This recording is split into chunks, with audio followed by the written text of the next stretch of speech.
어제 뉴저지 리츠필드 메모리얼 하이스쿨에서 코리안 언어 소사이어티 공식 출범식이 열렸습니다.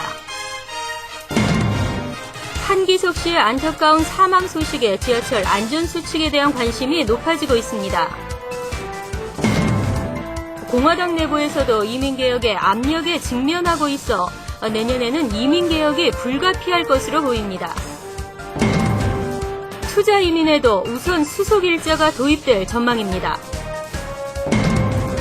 우편번호를 기준으로 조사한 한인 인구 밀도에서 뉴저지 펠팍은 절반이 한인으로 나타났습니다.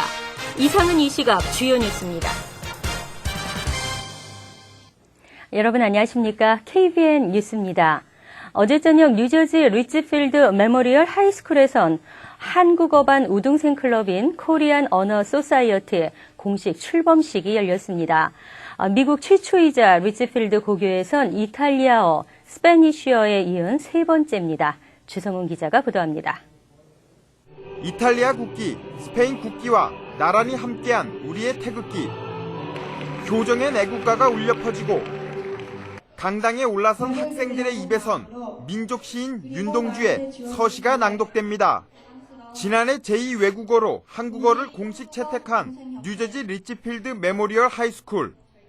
올해는 미국 고등학교 내 최초로 한국어반 우등생 클럽인 코리안 언어 소사이어티를 출범시켰습니다. 그러니까 저희 학교에 이제 작년에 코리안 클래스가 생기고, 그러니까 아까도 디팔먼트 체어한테 들으셨겠지만, 공식적으로 미국 전체에서 최초로 고등학교에서 코리안 언어 소사이어티가 처음 생긴 거예요. 내년에는 더 많을 것 같아요. 지금 코리안 1이나 2에도 외국 친구도 있기 때문에. 월드 랭귀지 언어 소사이어티는 전국 고등학교 내 제2외국어 학급에 구성되어 있는 전국 우등생 클럽으로, 코리안 언어 소사이어티는 한국어를 제2외국어로 수강하는 우등생들의 전국 모임입니다. 회원 자격은 전체 학과목 평점 B 이상, 한국어는 A 학점 이상이어야 합니다. 이탈리안과 스페니쉬에 이어 세 번째로 코리안 언어 소사이어티를 출범한 리츠필드 고등학교에선 총 10명이 첫 회원의 영예를 안았습니다. 일단 좀 되게 자랑스럽고 영광스럽고요. 처음이라서 그런지 많이 떨리기도 했는데 그래도 무사히 끝나서 다행이라 생각해요. 일단 오늘 같이 한 친구들한테 수고했다는 말 하고 싶고, 한국어 공부 열심히 해서 저희 다음으로 계속 이어가줬으면 좋겠어요. 미국 최초로 시작되었다는 게 가장 뿌듯하고요. 앞으로도 저희를 발판으로 삼아서 한국인들이 미국에서 좀 더 잘 버텨낼 수 있도록 하는, 한국 문화를 더 널리 퍼뜨릴 수 있도록 됐으면 좋겠습니다. 다른 랭귀지 언어 소사이어티와 마찬가지로 코리안 언어 소사이어티도 대학 입학 때 가산점을 받을 수 있으며, 이번 리츠필드 고견의 코리안 언어 소사이어티 가입을 지원했던 전미 한국어 교육자 협회는 미 전역으로 코리안 언어 소사이어티를 늘리겠다고 밝혔습니다. KBN 뉴스 주성훈입니다. 뉴욕의 지하철역에서 한인 남성 한기석 씨가 다른 사람에 떠밀려 열차에 치여 안타깝게 숨지는 사고가 발생했는데요. 지하철 타실 때 주의하셔야겠습니다. 이번 사고를 계기로 선로에 떨어졌을 때 대처하는 방법이 관심을 모으고 있습니다. 금홍기 기자입니다. 지난해 뉴욕 지하철에서 열차에 사람이 치인 사고는 총 147건, 이로 인해 숨진 사람만 50명에 달합니다. 하지만 뉴욕 지하철을 관할하는 뉴욕 교통청 MTA는 승객이 선로에 떨어졌을 때 종합적인 비상대응 계획이 없는 것으로 나타났습니다. 최근 인터넷에 뉴욕 지하철 승무원이라고 자신을 소개한 한 네티즌은 승강장에서 떨어졌을 경우 열차를 피해 선로를 따라 최대한 빨리 달아나는 것이 최선의 방법이라고 글을 올렸습니다. 열차와의 충돌을 피해 달아나 열차가 도착하면 팔을 흔들어 열차 기관사나 다른 승객들에게 알리고, 승강장 끝에는 사다리가 있으므로 사다리를 타고 올라오면 된다고 이 네티즌은 설명했습니다. 선로에 엎드리면 된다는 주장도 잘못된 것이라며 실제 공간이 충분하지 않다는 주장입니다. 상하행선 선로 사이도 전기장치가 있기 때문에 위험하다는 설명입니다. 또 승강장이 높으므로 떨어진 제자리에서 올라오려 하면 안 되며, 떨어진 사람을 구하기 위해 선로에 내려가서도 안 된다고 경고했습니다. KBN 뉴스 금홍기입니다. 이번 미 대선에서 몰표를 준 이민자들은 이민 개혁을 기대하고 있습니다.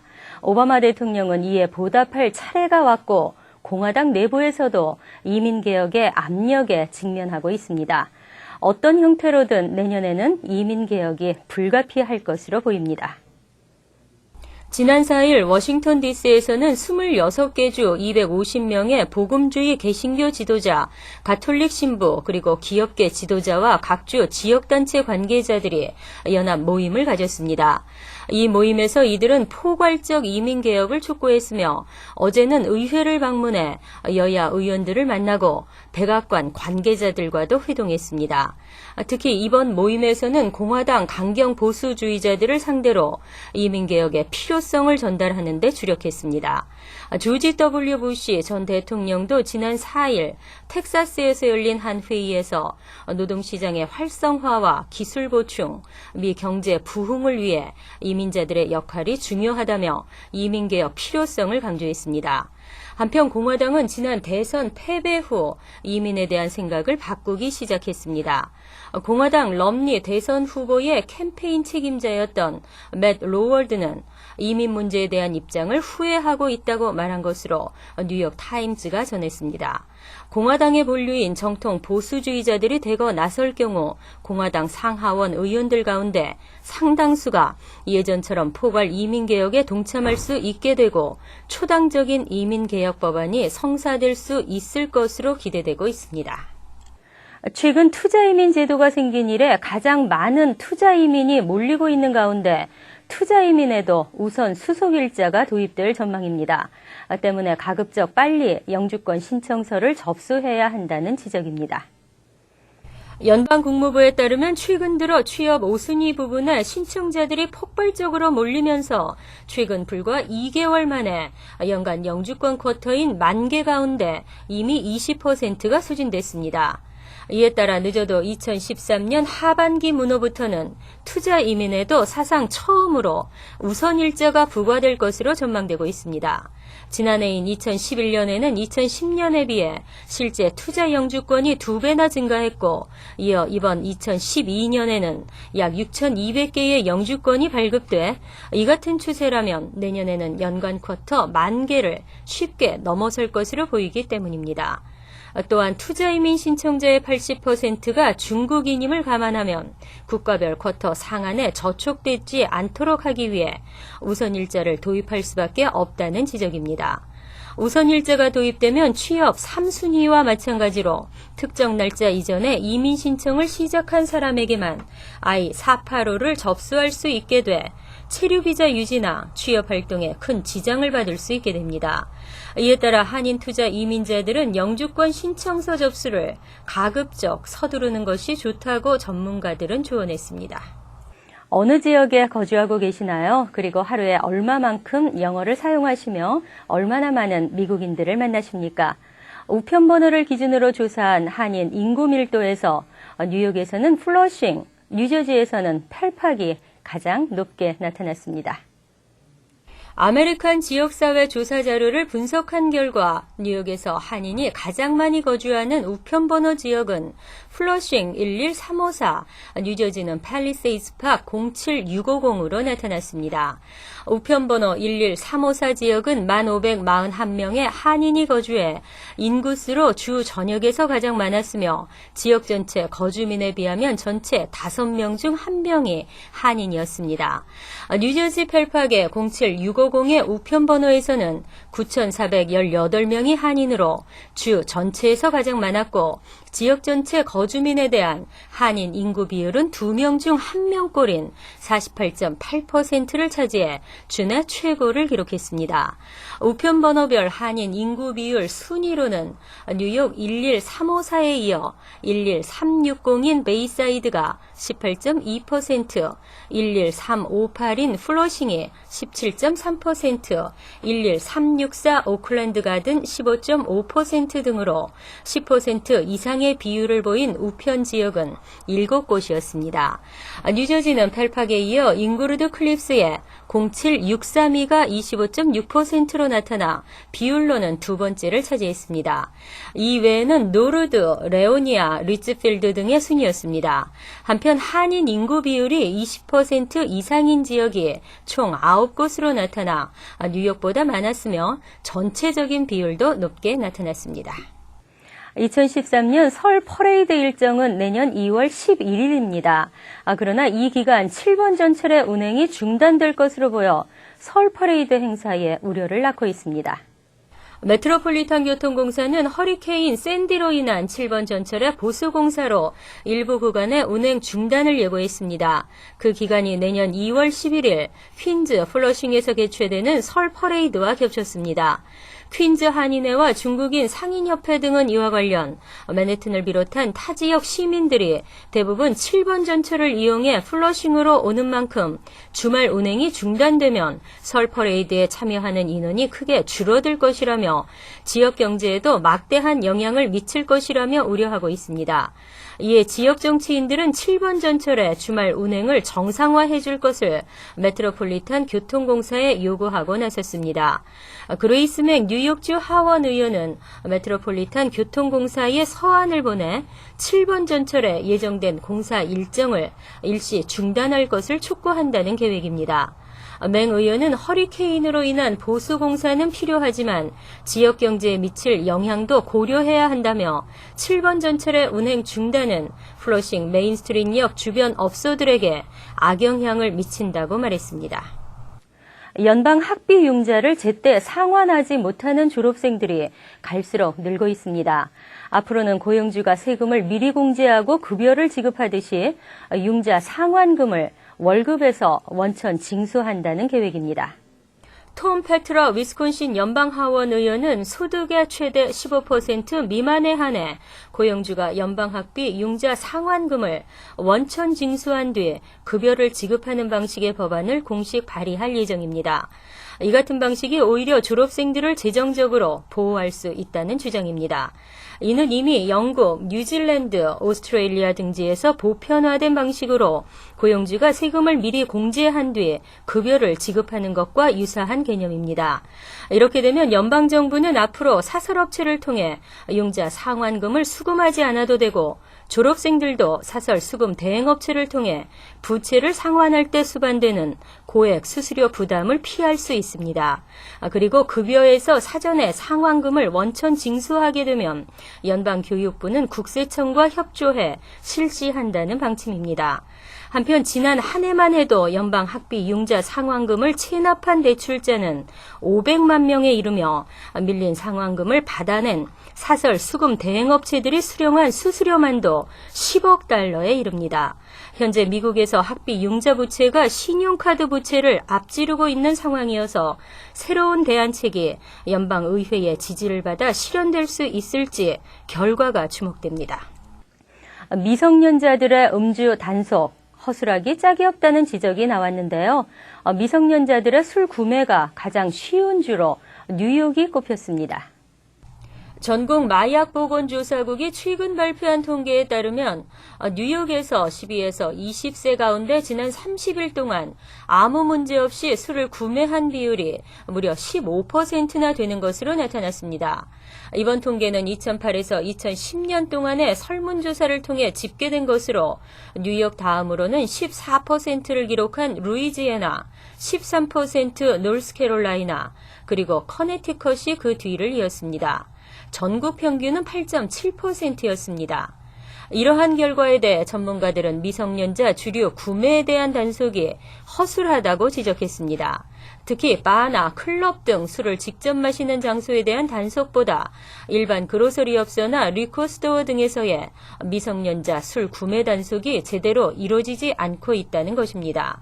이는 그로서리나 델리가 미성년자에게 술을 판매하다 적발되는 경우가 없을 정도로 당국의 단속 의지가 없음을 의미하기도 합니다. 또한 부모들의 낮은 관심과 사회적 정서 등도 한몫을 했는데 사회와 부모들은 마약류보다 술에 관대하다는 지적입니다. 한편 미성년자가 지난 30일 동안 술을 마신 비율은 뉴욕주가 31.6%로 전국 7위에 올랐고 미성년자 음주가 가장 높은 주는 버몬트, 미성년자 음주가 가장 낮은 곳은 음주 자체를 금지하는 유타주로 조사됐습니다. 다음은 고성국의 대선 분석 이어집니다.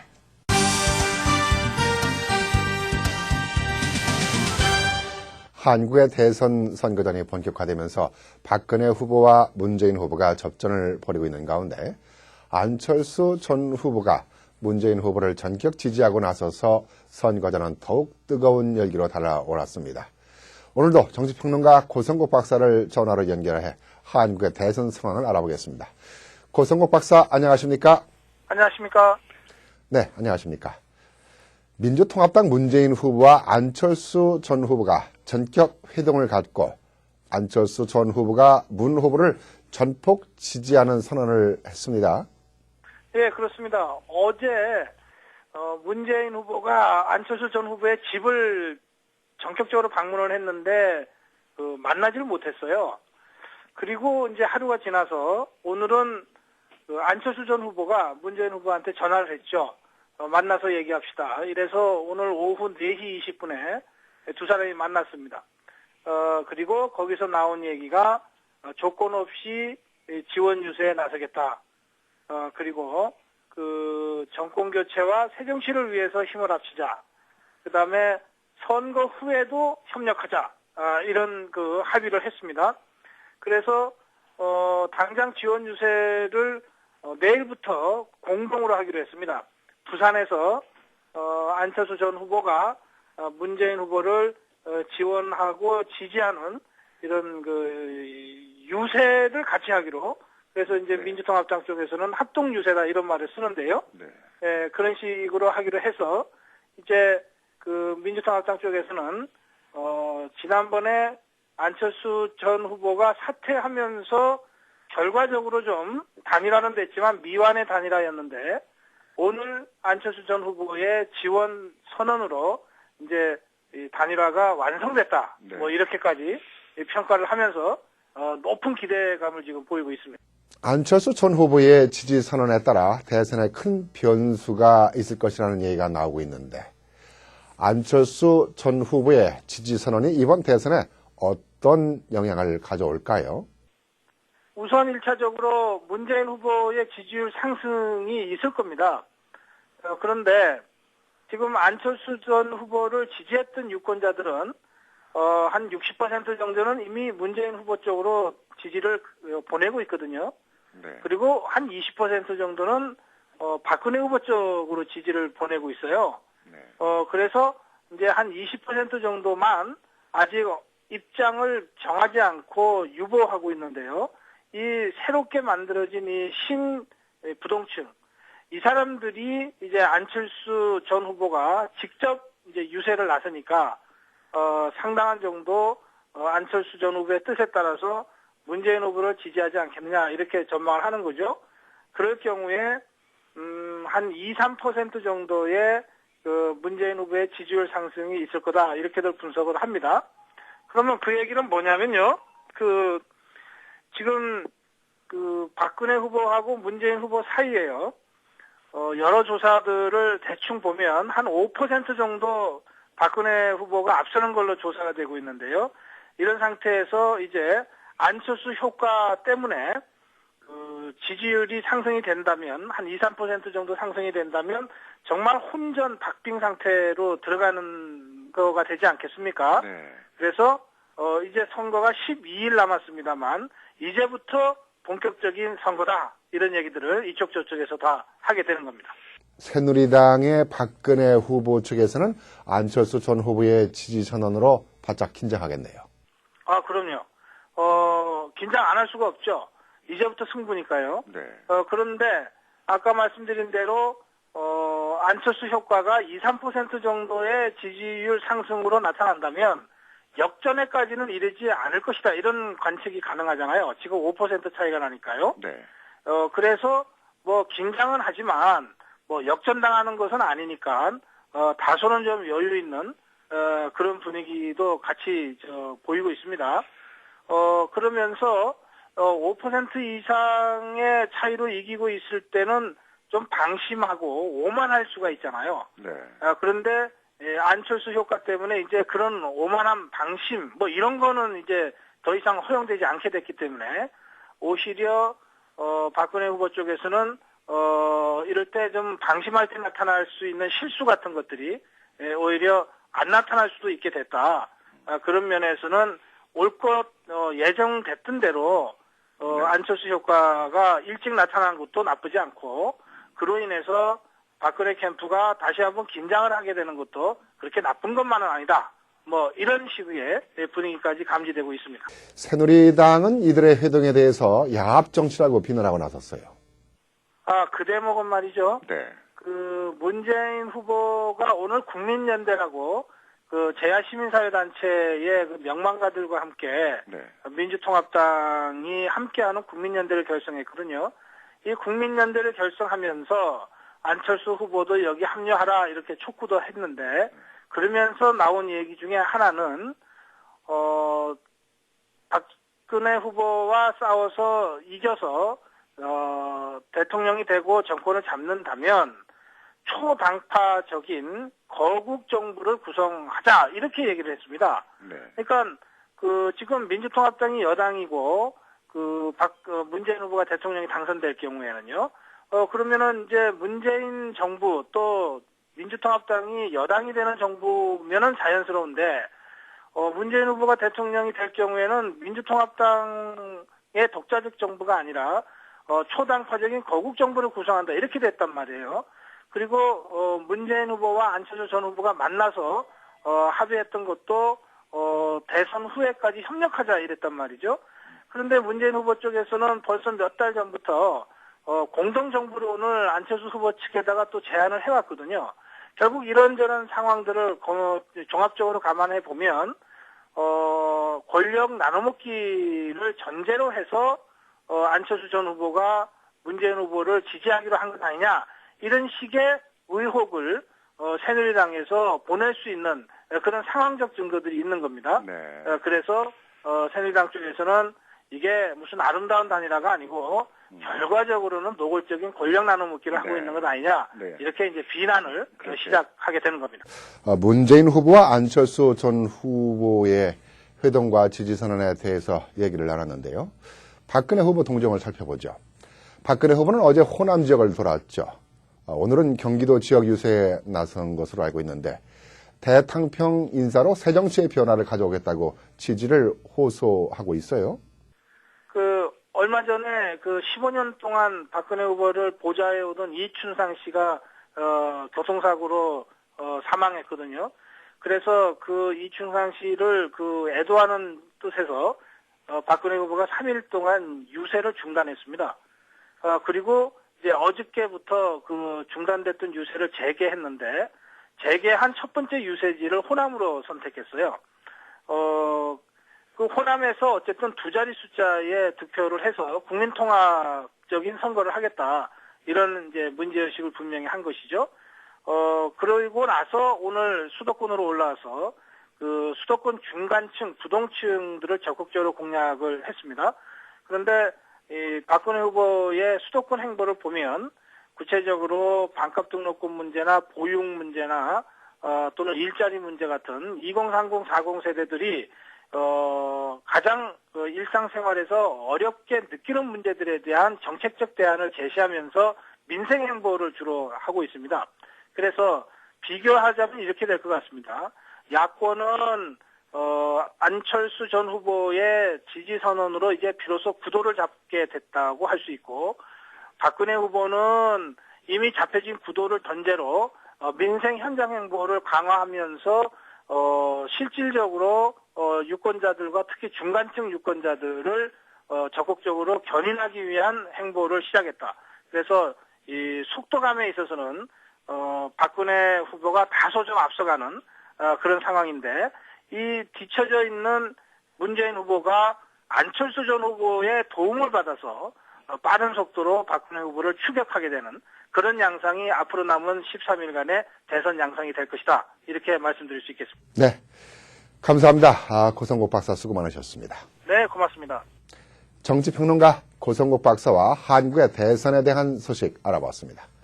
어제부터 재국민선거가 실시됐는데요. 투표하셨습니까? 유권자 등록을 하신 분들은 꼭 투표에 참여하셔야 되겠습니다.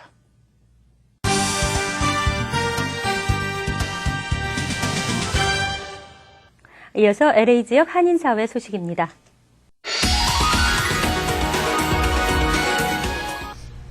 미주 소식입니다. 이번 18대 대선에서 처음으로 실시되는 재외국민투표가 오늘 시작됐습니다. 전 세계 110개국 164곳의 투표소에서 6일 동안 진행됩니다. 첫날 투표소 분위기를 김혜리 기자가 둘러봤습니다. 재외국민 등록 기간 중 등록한 22만 2,389명의 유권자들이 직접 한국 대통령을 뽑기 위해 한 표를 행사합니다.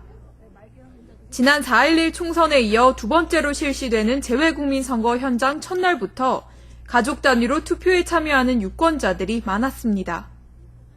평일 아침에 시작된 선거인 만큼 참여 인원 대다수는 노년층이었습니다. 어떻게 하면 우리 한국을 위해서 누구든지 잘하는 사람에서 한국 좋아져야지. 한국 여기서 살아도 한국이 걱정이 많아. 재외에서 나와서 처음 제가 대선 투표하는 기회에서 일부러 회사에 월차 내고 이렇게 찾아왔습니다. 식구들. 미주 지역에서는 11,000여 명의 유권자가 등록한 뉴욕을 비롯해 1,200여 명이 등록한 LA 총영사관도 오전 8시부터 일제히 투표를 시작했습니다.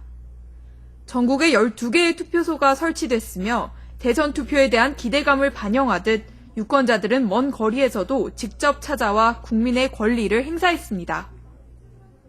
재외선관위 측은 지난 총선 때보다 인력과 선거 관련 장비를 2배 이상 늘려 유권자들이 신속하게 투표를 마칠 수 있도록 지원하며 다음 주 월요일까지 매일 오전 8시부터 오후 5시까지 운영한다고 전했습니다. 좋게 생각하고요. 앞으로도 계속 투표를 할 수 있는 조건이 저한테 주어졌으면 좋겠어요. 영주권자거든요. 아직은 한국 국민이고 그리고 앞으로도 계속 한국 국민의 마음속에 있을 거니까. 제18대 대선의 재외국민 선거가 오늘 시작됐습니다.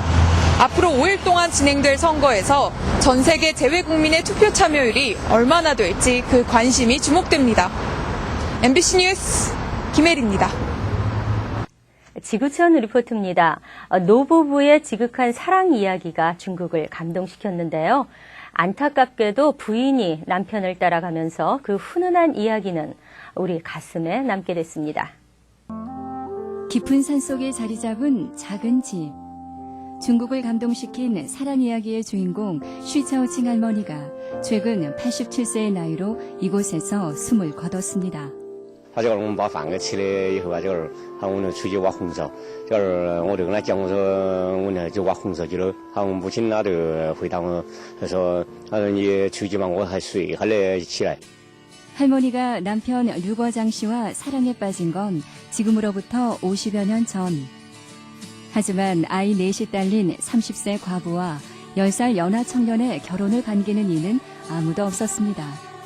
결국 따가운 시선을 피해 전기도 들어오지 않는 첩첩산 중에서 결혼 생활을 시작한 두 사람.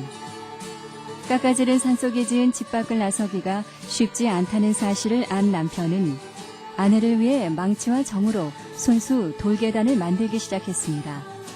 이후 지난 2007년 먼저 세상을 뜨기 전까지 남편이 돌을 쪼아 만든 계단은 무려 6,000개에 이르렀습니다.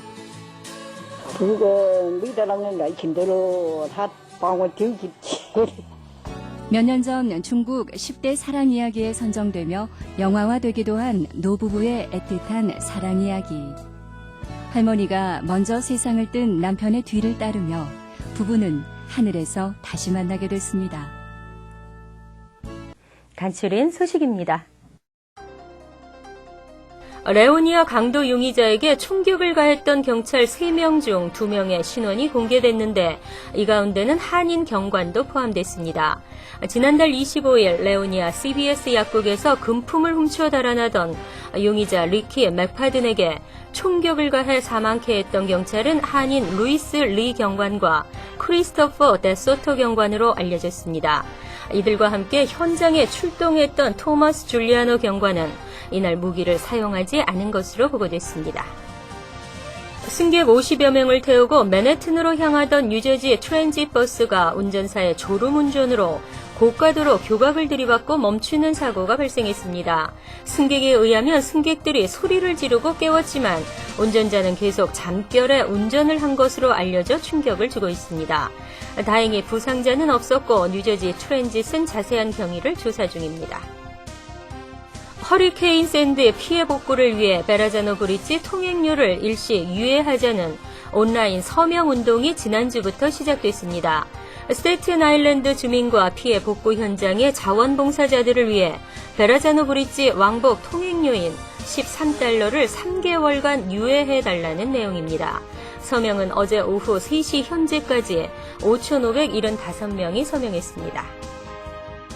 미 사전출판사 메리엄 웹스터는 올해의 단어로 사회주의란 뜻의 소셜리즘과 자본주의란 뜻의 캐피탈리즘을 선정하고 올해 이 두 단어가 가장 많이 검색됐다고 밝혔습니다. 이 밖에 올해의 단어 탑10에는 민주주의인 데모크라시, 세계화란 뜻의 글로벌리제이션, 메리지, 프로페셔널리즘, 그리고 편견이 심한 사람이란 뜻의 비기트가 선정됐습니다. 환율과 증권 소식입니다.